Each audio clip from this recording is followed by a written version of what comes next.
ఇంత రాత్రి ఎక్కడికి వెళ్తున్నావు అనుకుంటురా మామ? క్షీరసాగర్ లో నిన్న జరిగిన రాములవారి కళ్యాణానికి వెళ్తున్నావు మామ. సీతకి రాముడే సొంతమయ్యే చోటిది.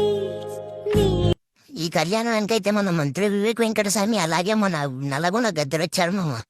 ఎండాలేసిన కోలాది ఎండి కోలావో నారామయ్యాది ఎండి కోలావో. ఒక్కసారి జనాన్ని చూడు మామ, ఉష్కవత్తరాలని జనం వచ్చారు మామ.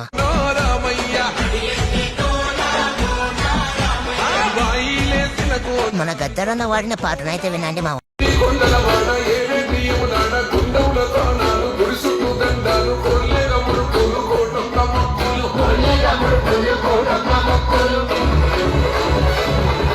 మూడు కన్నుల బాడ శివుడో ముచ్చేగాలేటి మూల శంకరుడో నువ్వన్నీ నువ్వేనట శివుడో లోకమంతా